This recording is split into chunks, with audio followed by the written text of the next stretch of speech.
Thank you for joining, everyone. We're going to give it a few minutes until we get things started at 2 o'clock Eastern.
Hi all, for those of you just logging on, we're going to give it a couple more minutes before we get started today.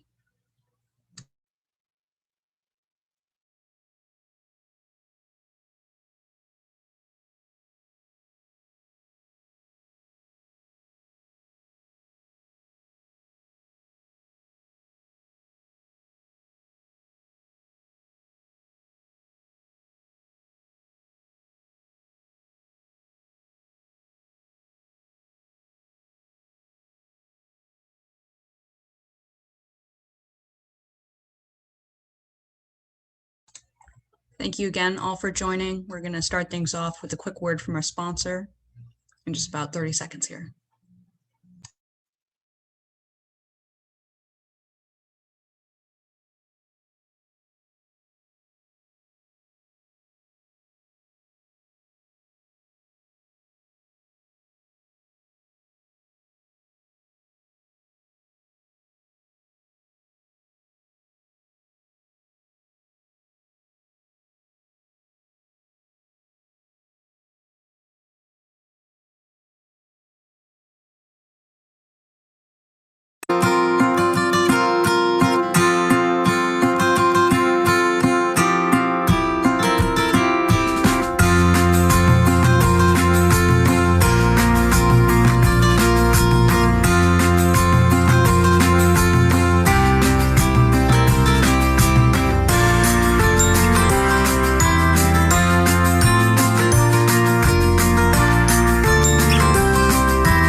Hello, everyone, and welcome to the 2021 CxEnergy virtual webinar series.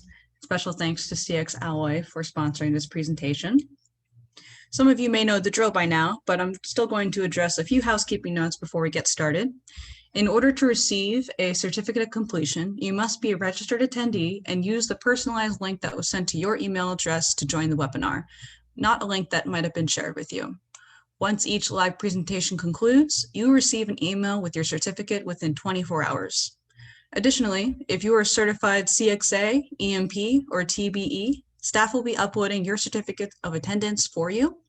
This will be completed after the final CxEnergy presentation at the end of April. And just want to note that all of these webinars are being recorded, so if you happen to miss one, you'll be able to view it a week later. During the session, we do encourage you to submit questions at any time using the Q&A button, so no need to hold back. The chat function is where you can make general comments and chat with attendees. And also, if you happen to be experiencing any technical issues during the webinar, please use that same chat function to inform the panelists, and our technical experts will assist you. Today's webinar is all about the evolving nature of commissioning requirements within the U.S. energy codes. And a few words on our speakers. Greg is Vice President of Engineering at HFA and has over 17 years of engineering consulting experience.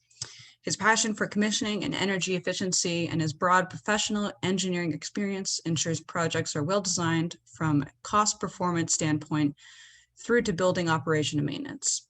And he also serves on the Standard Project Committee for ASHRAE 90.1. And he is joined by Scott, who is a senior mechanical engineer with HFA with 15 years of experience in consulting engineering industry. Scott has experience with a wide variety of building types, HVAC, and renewable energy systems with an emphasis on high performance design.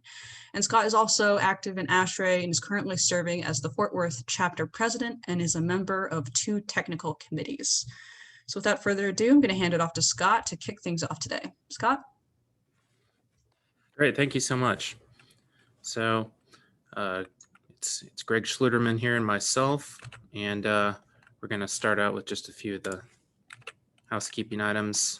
So this is an AIA presentation. And the course description should be in line with everything you've seen so far. And we've got a few learning objectives. We want to talk about the energy codes and how does commissioning fit in with it? And also, what about beyond code programs that a lot of folks are familiar with as well? And we're going to get into some of the details of it here. So we're going to be talking primarily about ASHRAE Standard 90.1 and the International Energy Conservation Code. So I'm going to kind of summarize these both as the energy code, if you will. One is really classified as code, and then Standard 90.1 is written in mandatory language, and it is effectively the energy code in a lot of jurisdictions. And I think a lot of folks that get into commissioning or are familiar with commissioning are familiar with it from beyond code programs, such as the lead rating system, or even like a utility incentive program. And but during that time, while commissioning has become more popular with these programs, it's also been getting stronger and stronger requirements within the base energy codes. So why did commissioning end up in the energy code? So essentially, we're talking about systems that are getting more and more complex. The energy code now requires, particularly on mechanical, some very detailed control sequences, and really involves a lot more sensor points than it used to. And another reason commissioning is in the energy codes is really it's a really great return on investment. And some of these ROI returns have been cited in the development of commissioning requirements within the energy code, because it's sort of tricky. Whenever you add something new to 90.1, for example, it's got to have a payback within the life of the equipment.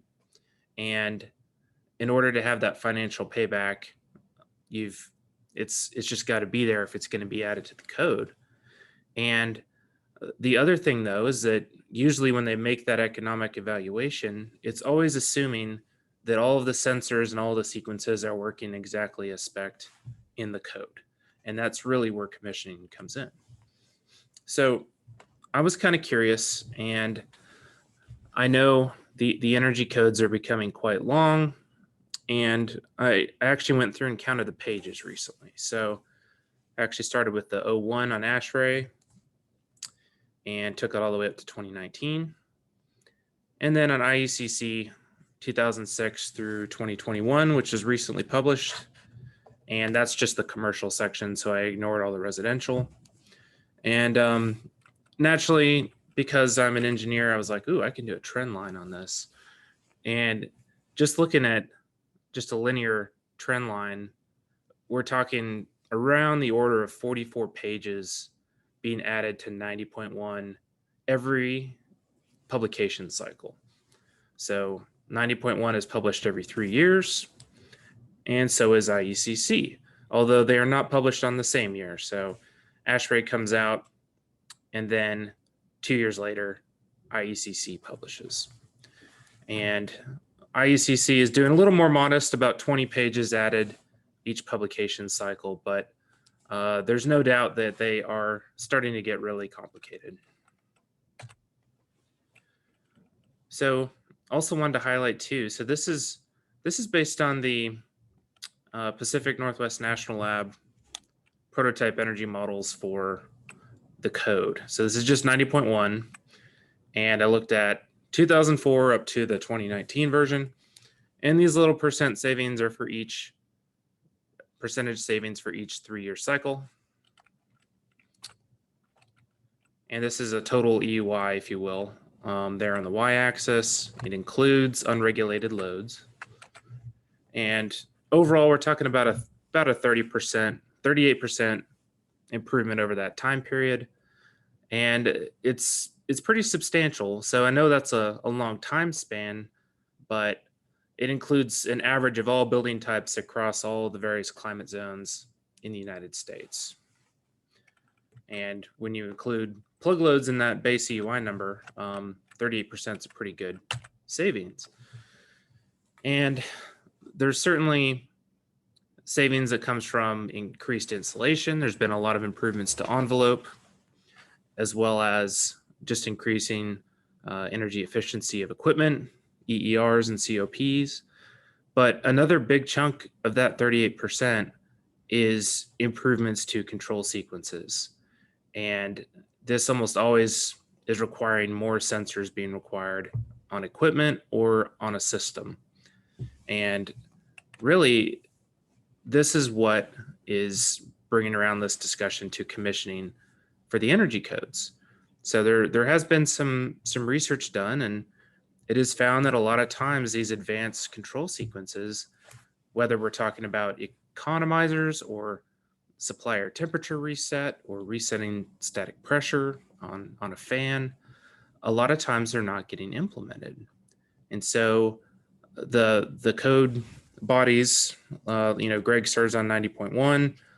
I'm actually part of the International Green Construction Code with 189. And it was realized that commissioning was really important and needed to get in the code. I'm going to hand things over to Greg next. He's going to talk about compliance paths. Thanks, Scott. As Scott mentioned, you can see the complexity of the codes. I really wanted to talk more about the compliance path and what may lead a designer or a project to go either one compliance path or another. And when I'm talking about the compliance path here, I mean, I'm really talking about different energy codes, whether it be 90.1 or Iecc. If you dig into the Iecc compliance path, you really have these 3 paths that you can see. But you can see the first one is a big one, which is what I want to touch on, is ASHRAE 90.1 compliance path. And on that one, on ASHRAE 90.1, you can see that if, let's say an Iecc code comes out and says Iecc 2015, you can use 90.1 2013 to show your compliance path. In addition, the other compliance path kind of you can look at on Iecc is prescriptive path, which you have to comply with the mandatory sections, comply with the sections, those are your sections 402 through 405 plus 408 being your commissioning. And then you also have your additional efficiency package. If you can't meet your prescriptive path, you're really left the only choices doing the performance path, which is where you have to build a model and compare that to a baseline system that meets the code and make sure you're 15% greater than the code. So, and this is with the Iecc path. Keep in mind the Department of Energy, the ComCheck software is used in our company a lot. It's used really for showing that prescriptive path. In this path right here, you can all these prescriptive and performance paths, you can see you have to meet the mandatory sections of the code. If you get into the model, that's where you start getting into some third-party software that's required.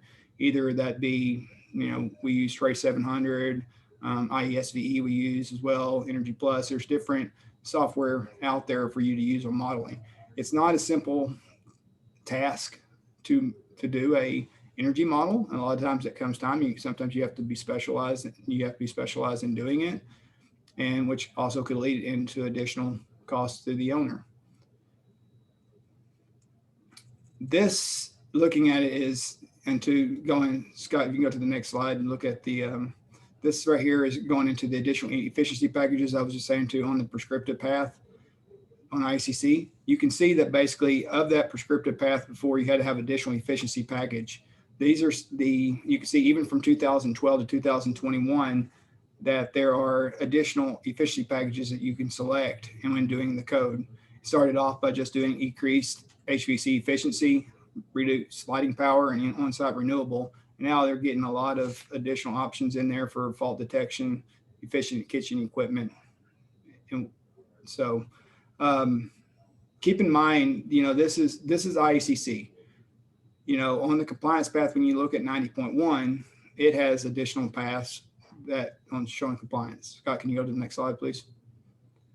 So on 90.1, they have the prescriptive path as well and the performance path. As you can see, though, there is an Iecc compliance path option for that. So with Iecc, you can use 90.1. However, 90.1, you can't use Iecc as a compliance path. But when you look at the options here, you can see on the prescriptive path, there is some additional options on the prescriptive path on ASHRAE where you can do the envelope trade-off method, which is not allowed on Iecc. So basically, you can be a prescriptive, let's say your envelope, you don't meet the compliance on your roof insulation. You may be able to meet it with compensate it with your wall insulation to meet the value for the envelope trade-off and not have to do like an overall model or a performance path. HVAC has a simplified HVAC method that they can do. So you've got a simple system, like a DX system, simple DX system of somewhat, whether or not you meet the requirements of all that, you can show a simplified HVAC path method.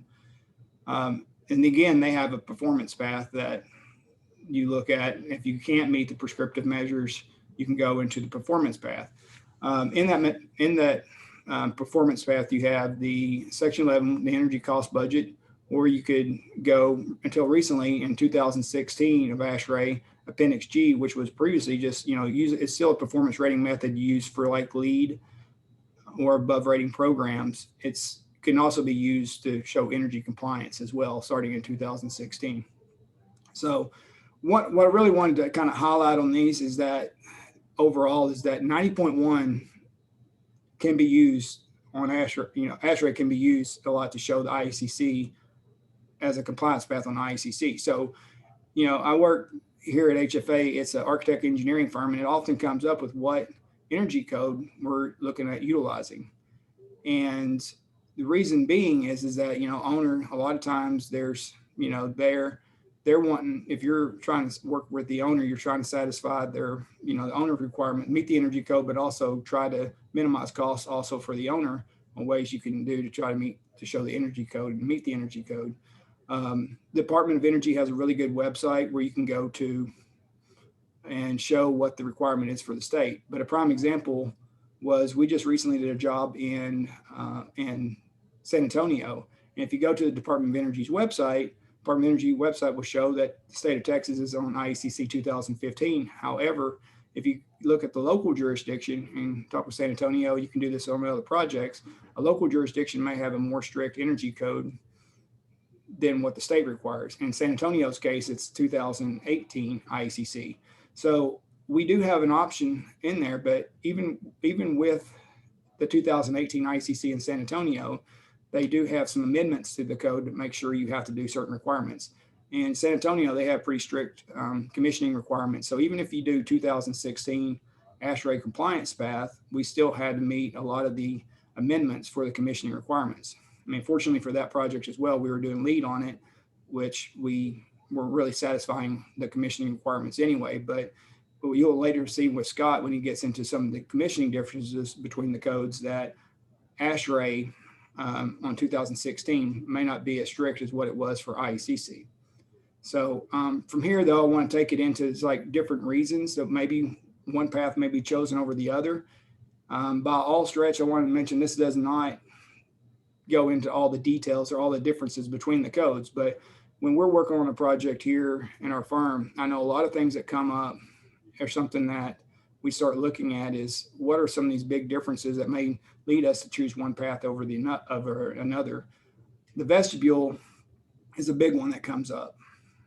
You can kind of see on this, I didn't list out all the requirements or all your exceptions to having a vestibule, They both share stuff, for instance, on climate zones 1 and 2, where you don't have to have a vestibule.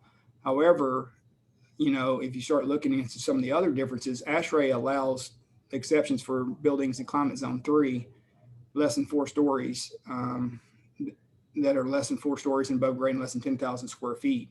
So a lot of times we do projects and we're in climate zone 3, we can a lot of times get out of the exception of doing a vestibule with this climate zone 3. And it may be that ASHRAE, we choose ASHRAE as a compliance path versus Iecc.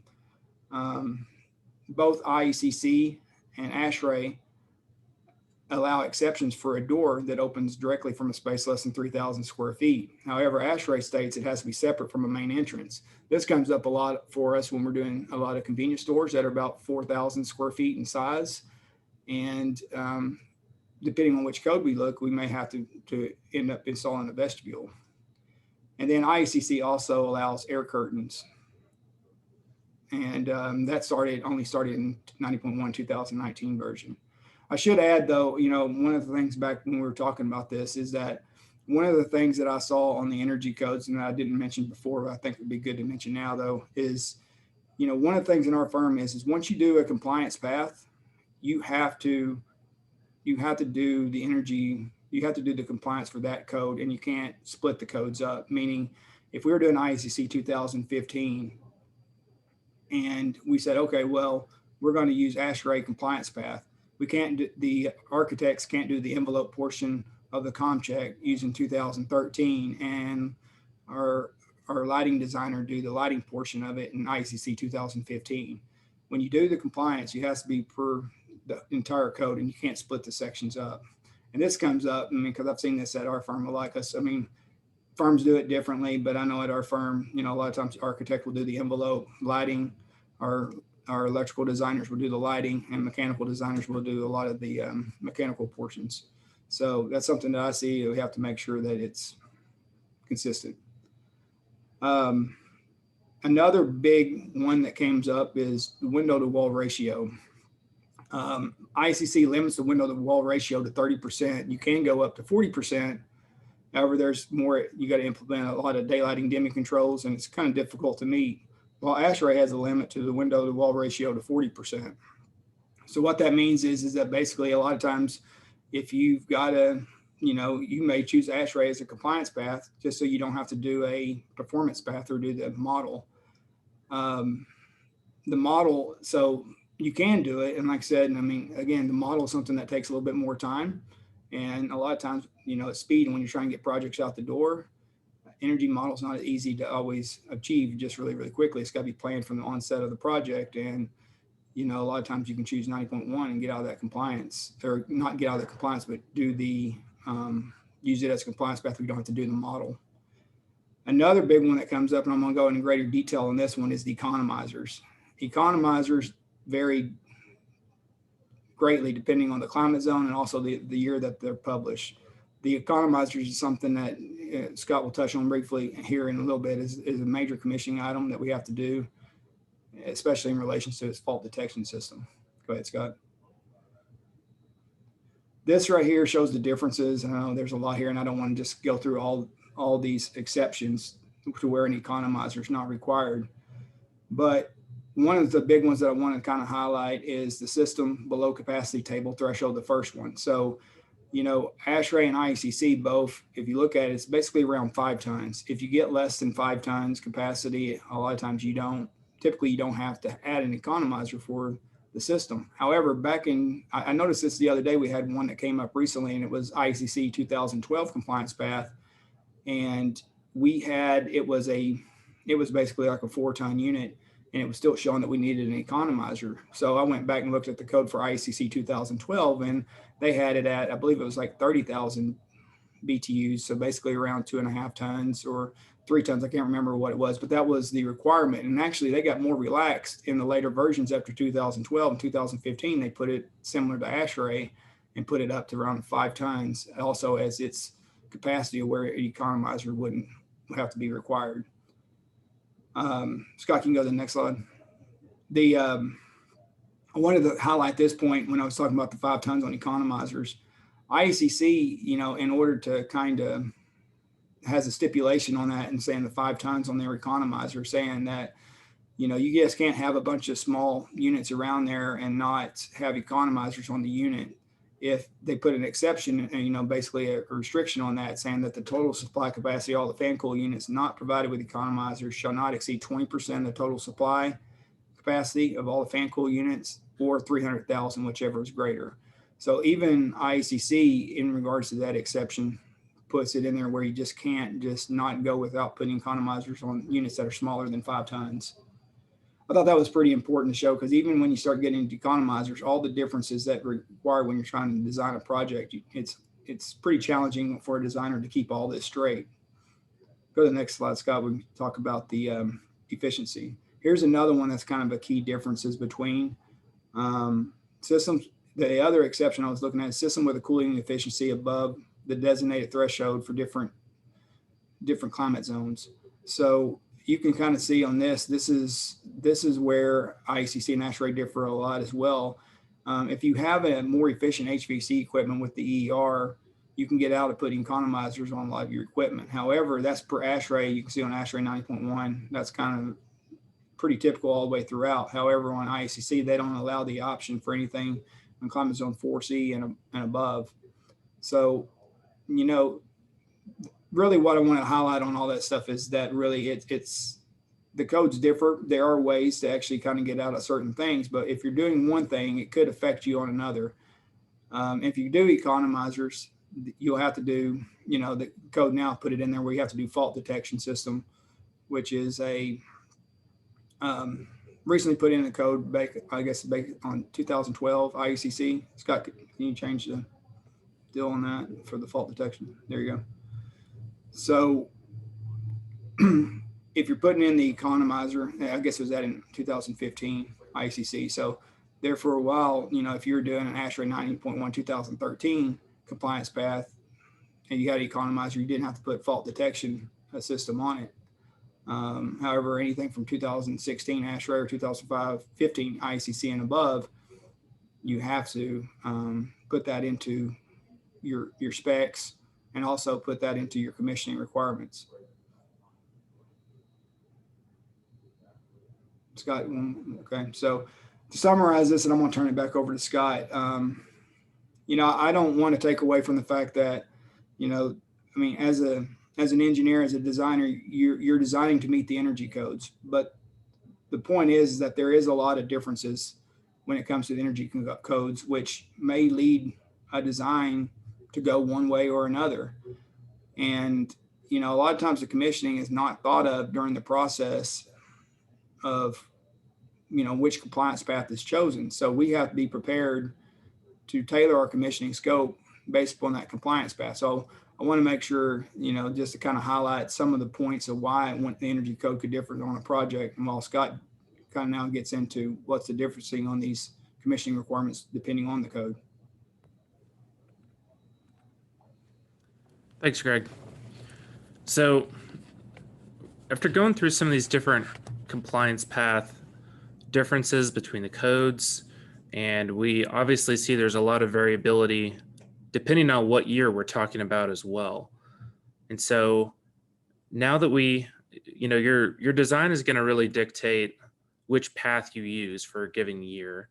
And your jurisdiction, of course, is going to determine what publication you're allowed to use.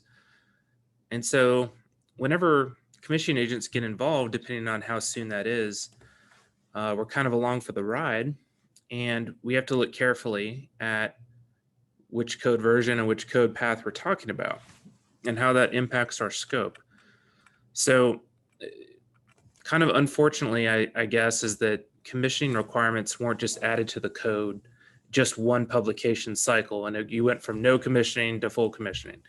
Unfortunately, it was added very piecemeal, and I've kind of defined this a little bit loosely here for air and hydronic test and balance. So some firms consider that a commissioning function, and they do that in addition to commissioning scope. For some, it's separate. For us, I will say that is a separate function. We don't do our own test and balance, but those have been in the energy code requiring test and balance since at least the late 80s, I believe. And so I have that blocked in here for all these years. So commissioning HVAC equipment and controls, that actually has been in 90.1 since at least 2004, but they really don't go much past functional testing. They don't talk about how you document that at all, and it's only for projects 50,000 square foot and up. And then really Iecc didn't add any commissioning related requirements beyond the tab until 2012. And that's when HVAC and lighting controls got thrown in. ASHRAE started adding lighting controls in 2010 version.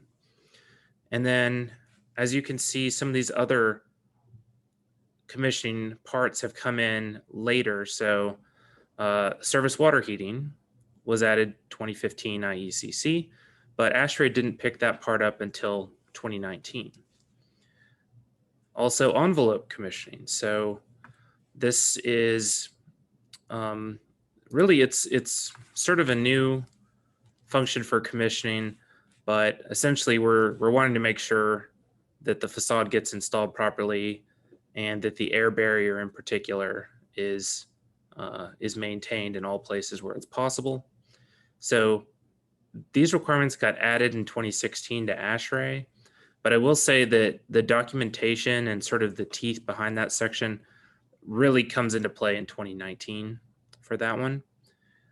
And then it only has been addressed in Iecc for this very latest version in 2021. And it's also kind of a new thing in ASHRAE that miscellaneous electrical systems. So the receptacle switching is required to be commissioned. Potable water pumps are also required to be in there. I believe some of the elevator controls, like you have lighting controls for elevators that switch off based on occupancy, that's got to be in there as well. And then also on the documentation side, so at first, really ASHRAE 90.1 was kind of relaxed on commissioning documentation, whereas Iecc pretty much had a more black and white transition. So I'm counting the systems manual as really having been in there that whole time, because it's been in there for quite some years to have documentation and IOM manuals of equipment. And that's kind of how I'm counting systems manual here. Same with tab report. So that's kind of been in there. And then commissioning on plans and specs, really, I think that's required for HVAC, at least going back to 04 and ASHRAE. And then on Iecc 2012, you really had this whole new commissioning section called C408. And then Greg and I went back and forth actually on the issues log for 90.1. So essentially this is when lighting controls was added, was 2010 commissioning of lighting controls. And I kind of had to make the call that you'd have a tough time documenting and dispensing with issues without tracking it in a log. The code doesn't say you have to send this to your building inspector, but essentially you kind of have to have an issues log, something to track it. And then only with this last version of 90.1 did they really call for a commissioning plan and commissioning reporting. So there's also a number of other documents, of course, that are used here in the industry related to commissioning. We've already talked about LEED a little bit. So this LEED rating system really did a lot for helping to bring commissioning into the mainstream. And also we've got, I'll touch on the green code here and standard 189.1, and standard 202 is one we'll talk about, as well as guideline 0, both ASHRAE documents here. Let's see. So standard 202 was first published in 2013, and then it was revised again in 2018. And really it was created to help codify the base requirements of commissioning. Now, I wouldn't call it minimum commissioning requirements. There's still quite a bit in here, but it's written in such a way that it focuses just on the process and the documentation, and is written in mandatory language so that a jurisdiction could actually adopt Standard 202. Then Guideline 0, which has actually been around longer than Standard 202. I think it was 1989 was the first Guideline 0. It's sort of been repositioned. So now it's meant to work in tandem with Standard 202 as the base requirements, and then Guideline 0 is supposed to better reflect the best practice for the commissioning process. And I also wanted to talk about, what are the actual differences between Guideline 0 and 202, because you really have to drill down to see what some of those differences are.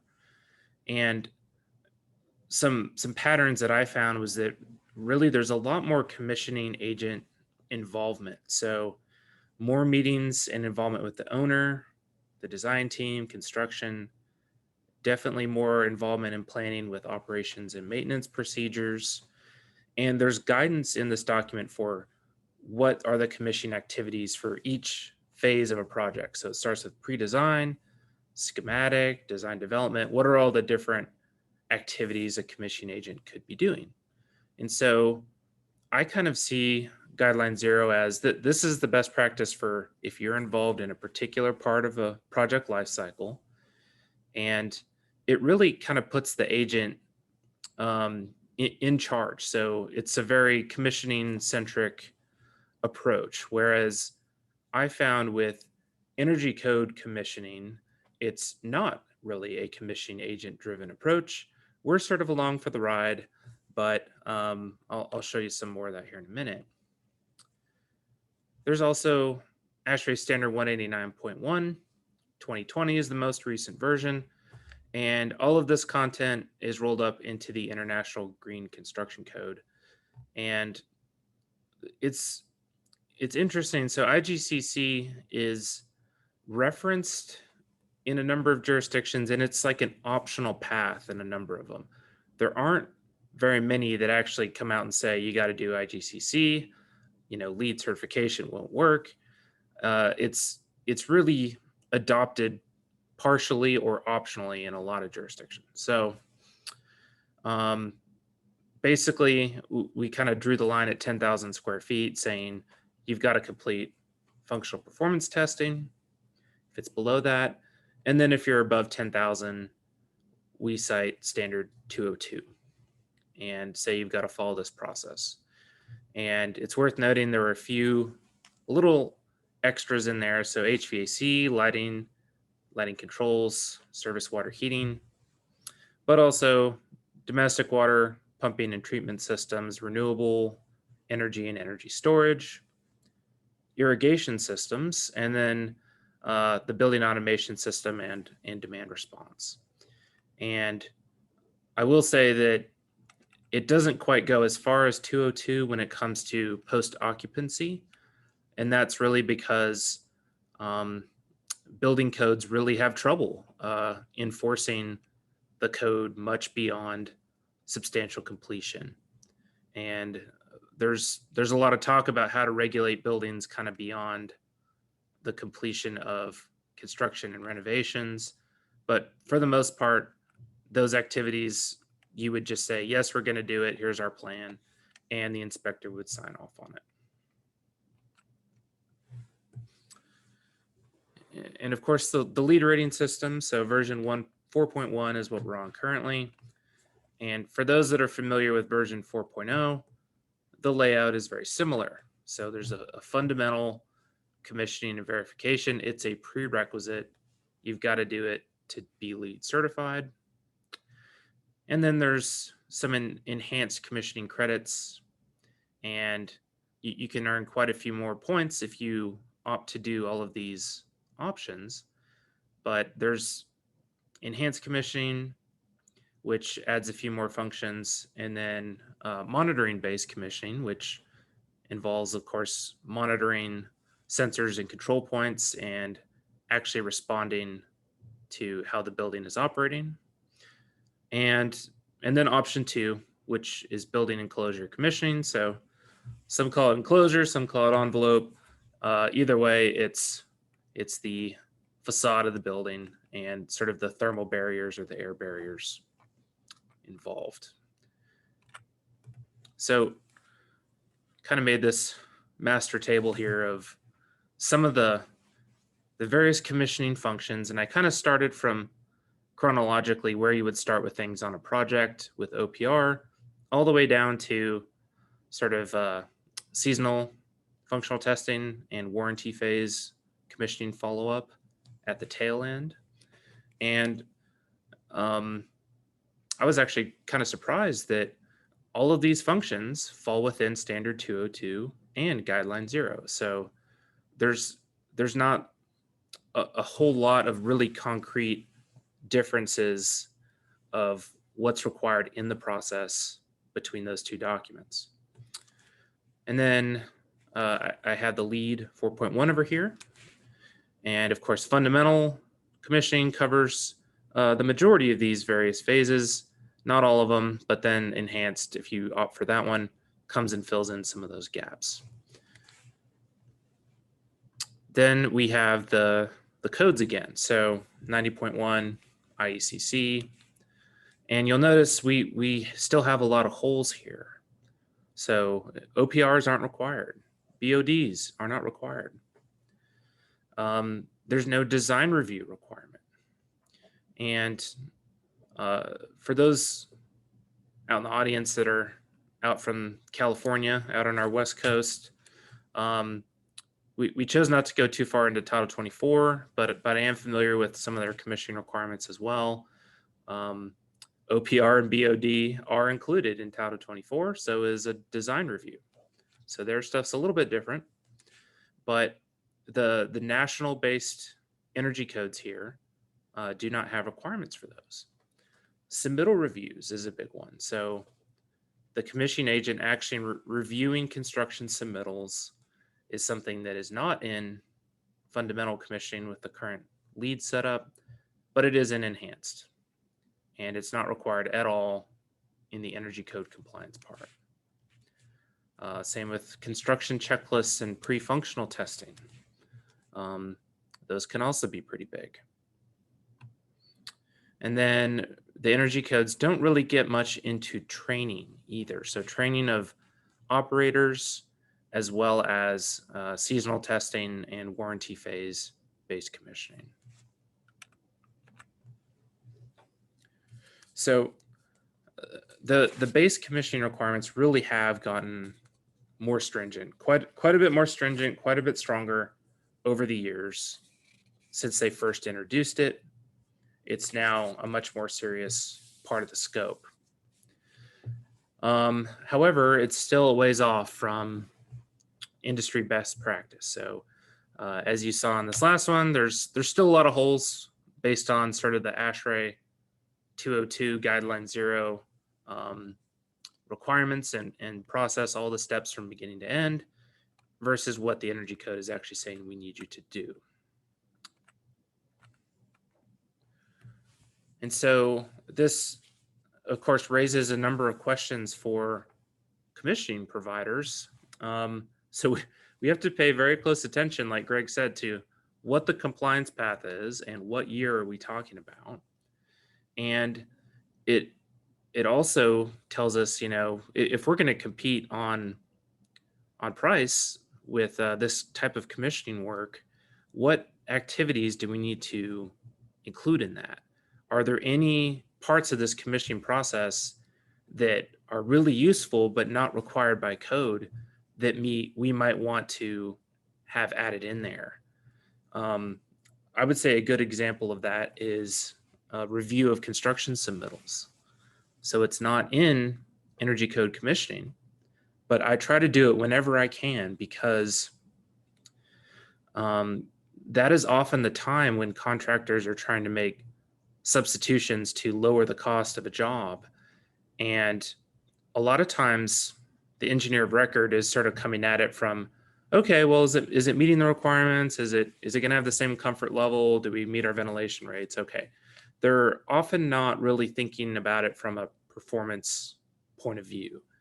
And so as a commissioning agent, I try to just sort of, wear my hat of what is the performance of the overall system, the equipment they're putting forward, is it going to compromise that? And really just flagging issues. So there's really a lot missed, I found, in submittals during CA. And anytime I can catch stuff that happens that early in the process, rather than way further when it's been ordered, it's been delivered, it's been installed, major issues only become more and more expensive as you go. And so I also want to mention, of course, functional performance testing. It's pretty fundamental to what the commissioning process is. And another one I want to mention is the issues and resolutions log, because it's really important, of course, to track your issues, but also to track how they're resolved and to make sure it's an openly viewed document between all the various parties involved in design and construction and handover, and just to make sure everybody's on the same page. And I guess I'll kind of leave it with one last statement. So we recommend, of course, commission agents coming at it from a performance point of view, but also really, even if you're not driving the process, to really just try and get in there and add value where you can. So if you're only involved on a limited basis based on budgets and schedules, fine, but be sure to try and add every bit of value you can when you can. Okay. Greg, did you have any last summary words you want to add, or should we start going to Q&A here? I just want to say, by no means does everything we listed there has anything to do with the differences, all the differences between the code. I mean, there's things we didn't list in there, like receptacle controls, or receptacle, and doing receptacle control and stuff like that, or lighting and stuff. Is just, when we do a project, it is, we have to look at this holistically over, what's going on with the difference in the compliance paths. And, and there is a lot of differences between the two, and it's hard for designers to keep up with all the differences. And so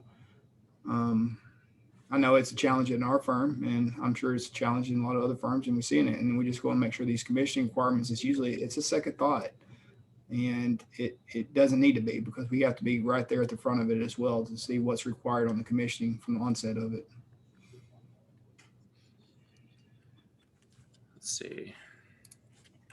We've, of course, got a number of references for those that just love to read before bed. Some of the stuff we talked about, some of the latest versions of the documents we discussed. And I think we are ready for questions. Okay, Scott and Greg, thank you so much. If you do have a question, please use that Q&A button in your Zoom window, and we'll make sure that we get to it. I know we also got a few questions about the slides, so I just dropped the link again in the chat box for everyone. So the first question is, can you speak to the DOA system and the requirements for Economizer or Waterside Economizer options? I believe, Greg, that came to you maybe earlier on the presentation. I don't have a lot of details on the Waterside Economizer. Scott, you may add on that. I will say, the Economizer requirements are based on, like I said, back what we were looking at, based on climate zone and your amount of your cooling capacity. If it gets more than that, you're going to have to be required to have the Economizer, unless, of course, you're, like I said, in zone 1 or 2. A lot of times you get a lot of exceptions off that, but beyond that, in regards to the Waterside Economizers, once you start doing one, there's some requirements in the codes that you have to dig into deep for those as well. Yes. So, yeah, they are not treated the same. So Waterside versus Aeroside Economizers are treated a little different. It is generally thought that Aeroside Economizers tend to have a bit higher energy savings in terms of hours per year, but it really depends on how you run your plant. And I know, of course, a side effect of waterside economizing is you're evaporating more water to cool down. And so if you're really in a water scarce location, that may or may not be encouraged. So I would definitely urge folks to look at both options and see what works best for their project. But yeah, sometimes they're not really treated the same.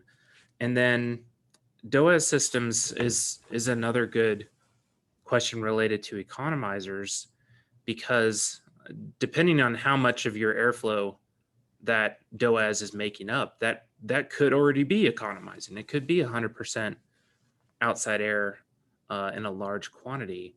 And what if you're not doing a full recirculating air handling system? And so there are some exceptions that have been built in here for chill water based systems that use induced airflow. So active chill beams, of course, would be a pretty good example of that. They give some exceptions. VRF in particular, so variable refrigerant flow, those systems typically work with a DOAS, or a dedicated outside air system. And they did add an exception to that in this latest 2021 version. And so, yeah, it's kind of all over the map, really. I'd say more than any other sort of major compliance issue in the energy codes, the economizer requirements are really kind of all over the place. And we definitely have to pay very close attention to what version we're talking about and whether an economizer makes sense. So I know I've had a couple of projects where it really didn't make sense. So one was a high-rise building built in 1980, and we had to renovate a few floors, finish them out. And we were lucky to get enough outside air to meet 62.1, let alone try to economize. And we really didn't want to stick louvers at the floor level. And so on that one, we ended up finding one of these alternative paths. And, I think it was a high efficiency chiller that managed to get us out of that requirement. So like this here, I think it was a 2A climate zone. So we had to beat the code COP for chillers by 17%. And it actually was doable on that project. Another one to add on that, you're talking about economizers, is that, there is a requirement over whether or not, depending on the climate zone, whether you have an enthalpy control system on the economizers or a dry bulb. And you can argue that what saves more energy if you have an enthalpy economizer, or you got something that if you've got, that a system or a building is not going to be maintained like it should, as a dry bulb economizer be better in the long run. If you're designing it per code, there's always arguments that you can say one way or the other. And those are things, you look at it and you do it by the code, but then sometimes you also look at it and saying, hey, you just feel like that economizer is not going to be taken care of, or the sensor is not going to be replaced, calibrated, and it's hard. It's hard because it's hard making these decisions when you're doing projects, when you know the client. And that makes me think about the economizer fault detection. So there's a lot here. And I would say that this FDD requirement on economizing, it's easier for this to be incorporated by designers if it's all within a package unit, because it's all done at the factory. And hopefully I won't offend any manufacturers on the line, but as a consultant that specifies this, it's very easy to specify. You just add a note. But one thing I really like that's in here is you have to have a test mode available for all of these sensor points you have to have. And so really, I think this actually is a big help to commission agents that have to test economizing modes.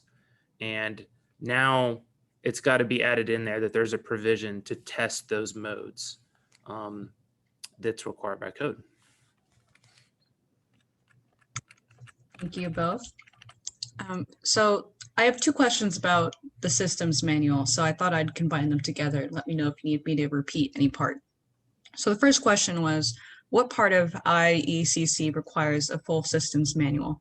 And then the second question was, for creating a systems manual, is this something that the CxA is responsible for compiling on every job in addition to the commissioning report? Or is it just reviewing what the contractor puts together for closeout and O&Ms? And they noted that the systems manual generally contains the same information. Right.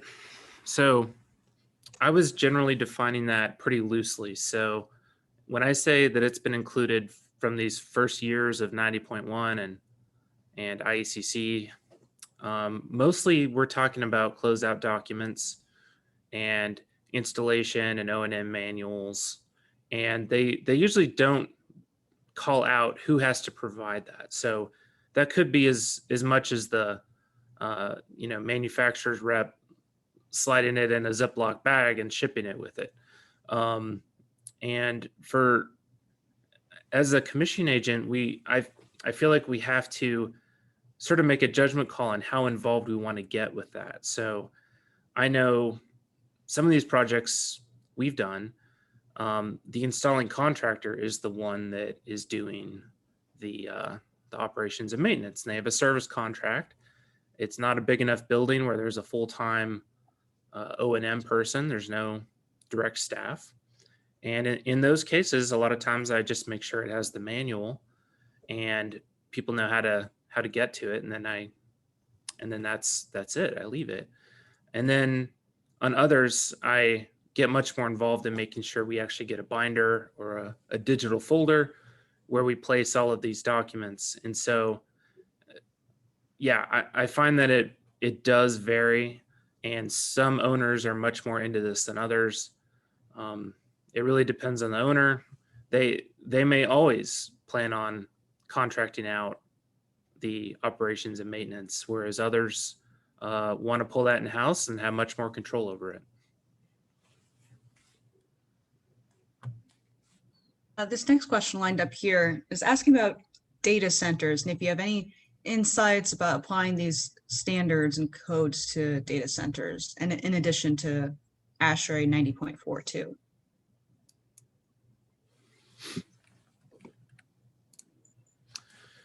Well, let's see.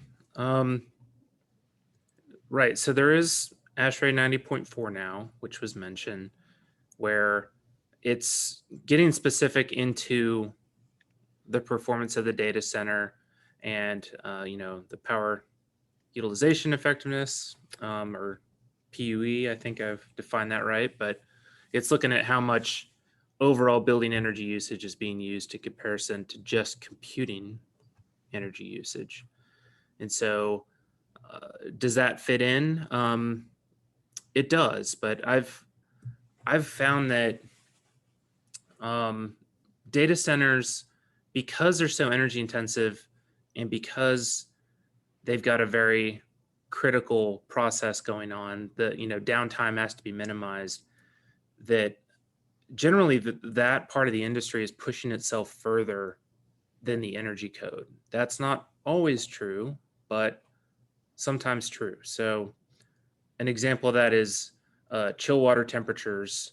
Whenever we do chill water in buildings, I would say the majority of the time we're talking, low to mid 40s supply temperature, coming back mid or upper 50s. And a lot of data centers have pushed the envelope on that, and they're really raising those chill water temperatures. And it has a number of benefits. Of course, you can increase the amount of economizing time that you've got throughout the year, but those are often pushing things further than the energy code is requiring you to do. I know on economizers, there are some specific exceptions on equipment for computer rooms, and that's more so for 90.1 than an Iecc. And we didn't go into a lot of depth on those exceptions for that, but there are some specific to mission critical facilities and computer rooms. Thank you, Scott.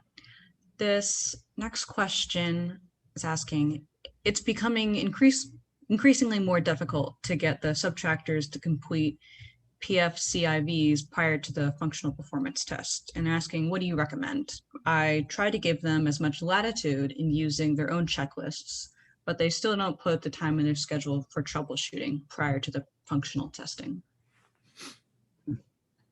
Yes. I think that's, yeah, very, very good observation. And subs are moving quick. You know, if you're doing a project and it's base energy code compliance, there's no beyond code portion to it. Often the contractors is moving as quickly as they can, and the subs really don't want you slowing them down. So even if you have all of your checklists lined up super early and you send them your list of things at kickoff, I found it is a minority of mechanical subs that are actually filling those out and getting them back.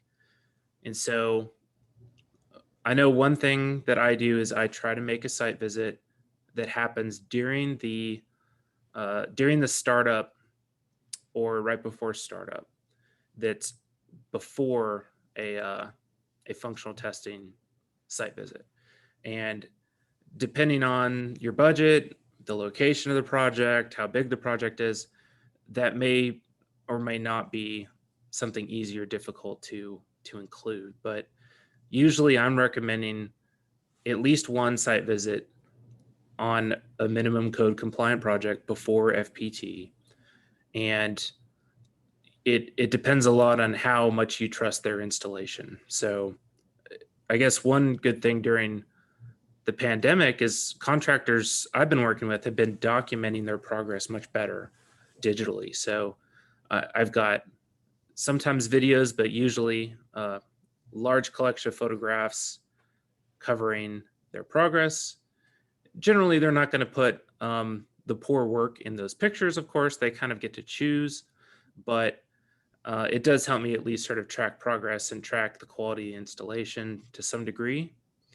But yeah, I found with pre-functional checklists, a lot of times I've got to be there on site at some point during that process, and either, you know, going around asking for them or filling them out myself and having them, trying to involve them in that as best I can. But yeah, that I know that particular thing is tricky with this type of commissioning. I'll add one thing that you can do is one thing we do is we'll say when we give our fees based on one site visit, you know, or maybe two site visits. If we have to make a return site visit or something because the contractor's not ready, that cost is not on, it's not on us. We let them know up front, and we let them know that that's, you know, hey, we're going out here on faith that it's ready. And, you know, I think that's something you can do in your contract that you write, just saying any return visits will be an additional service. That's a good point, because it kind of puts it on them as well, makes it a shared, shared goal. Okay. Next question lined up here. An attendee is wondering if either of you know if they're considering in the code or ASHRAE 90.1 to define who is actually eligible to be the commissioning agent. Sure. Well, I mean, I guess, Scott, I'll answer that briefly on saying that, you know, the codes do differ a little bit on their wording on what they put. I think the one thing we can see is consistently, they say it's just got to be independent of the design. Because I know that there's a lot of projects that we do internally, whether if, you know, Scott's in our firm, Scott's our certified, he's our commissioning agent that goes out and does a lot of the work. So he looks out on, if he's allowed to, on a project, to look over our commissioning documents internally, because he's independent of the design, then that's acceptable per the code. So at our firm, Scott does that a lot for us, but he's not in part of the design aspect of it. He's looking at it as a third party. And it's really unique when you start seeing comments come back from Scott from internally from our designers. And Scott does a really good job on saying things that has to be done. And so we've had this discussion before, but he's doing his job and he's doing it well. And so he's independent. And you may want to add on to that, Scott, but it helps to be really nice when you do reviews of your own firm. But yeah, so far what I've seen is that, yeah, there's a degree of independence that is requested or required, but so far I have seen a relaxation of kind of the, the lead enhanced requirement to be a totally separate firm, financially. And even the lead rating system has started to relax that now as well. And so, yeah, I think it is a challenge. So anyone that is doing commissioning, but also has, a design engineering practice, or maybe they are tied to a contractor or test and balance, you do need to be able to expect a degree of autonomy. Certainly when we have design issues, I try to nip stuff in the bud, of course, as early as possible. But yeah, there is some degree of independence expected. In terms of actual plan reviewers and inspectors, usually they will accept a sort of a division within the same company. And really they may have you sign a statement. Occasionally you'll actually sign and seal something as the engineer of record stating that fact, which usually happens at the plan review stage, I found. Final question before we end things for today. Someone's asking, on the energy code compared to the beyond code programs table that you had on, doesn't Iecc require season functional performance tests when applicable?